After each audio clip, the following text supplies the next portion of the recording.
Hello again, and today we are talking about the best plants for butterflies. Now, when choosing a plant for butterflies are interested really in 5 things: colour, scent, nectar, flower shape, and signalling. That's right, and at the moment it is the big butterfly count with the butterfly conservation. So if you're looking, or if you've got 15 minutes just to spare in your garden, this is all they're asking you to do, is count the butterflies in your garden. So we'll make sure we put a link in the captions for how you can get involved with that one. But ultimately, we're just going to show you with what plants you might be able to use to encourage them in your garden. Right, let's go and find some. Let's go find. Salvias are a fantastic choice for encouraging pollinators and, more importantly, butterflies to your garden. They have a really long flowering time. So some varieties flower from May all the way up to the first frost, but you're definitely at least going to have colour throughout your whole summer months and into the early autumn.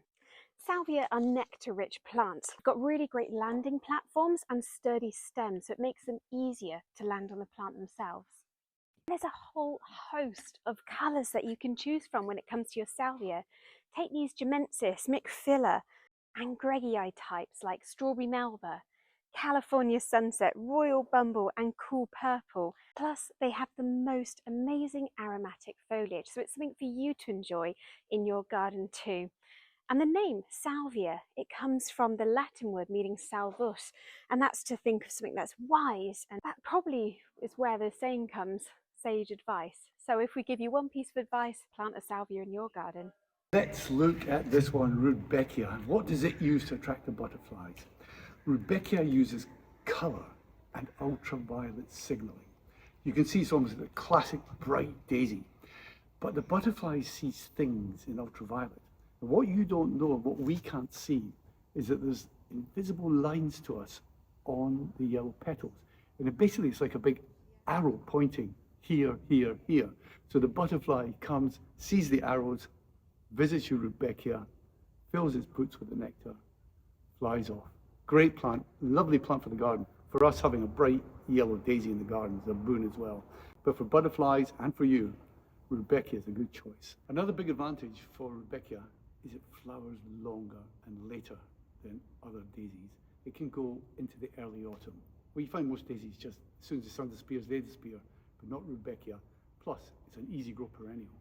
If you're enjoying this video so far, why not hit subscribe and we can tell you more about plants that you can grow in your garden.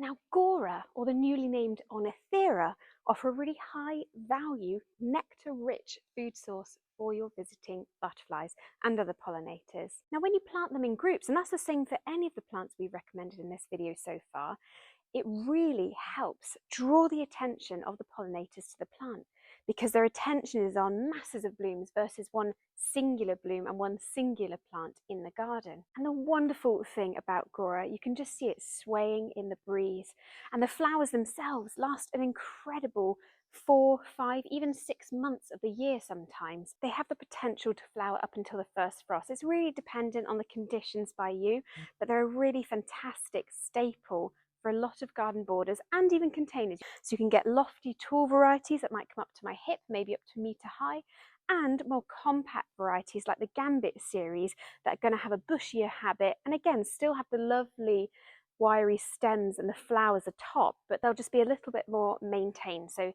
easier to maintain in a pot. The great buddleia attracting plant that we all know of is, of course, buddleia. Now, buddleia uses 2 methods to attract butterflies. Well, no, 3 actually. It uses scent, beautiful sweet scent. This flower shape, a buddleia flower head is made up literally of hundreds, if not thousands, of little florets. And in the middle of each one is nectar. So this signals to the butterfly, come to me, come to me. It picks up the scent molecules, sees the starry shapes all made up in this flower head, in they go. That's why they're so popular with butterflies. And of course, buddleias come in different sizes. And a lot of buddleias are like the size of small trees and are not suitable for small gardens. But you can get other buddleias for the small garden, for the pot. So there's a buddleia for every garden, for every size of garden. And you all want to bring in the butterflies. You can't have a butterfly garden without a buddleia.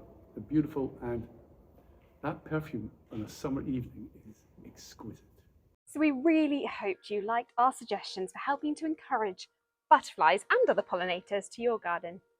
Butterflies is such a simple, wonderful thing to have in your garden. They just flush around, visiting the plants and flowers. And I remember when my son was younger, I took him to a butterfly farm, and the butterflies land on the children and myself. And it was such a joy. And It's so lush, isn't they're it? incredible creatures. Yeah. And how they fly and move So is many different colours. amazing. I know, wonderful things. So to have these plants gives you pleasure, gives the butterfly pleasure, and adds so much to a garden as well. Oh, totally. And I think sometimes when you see lots of butterflies and other pollinators, that's a sign of a really healthy garden. Couldn't agree more with you. Yeah. So until next time, thank Take you. care.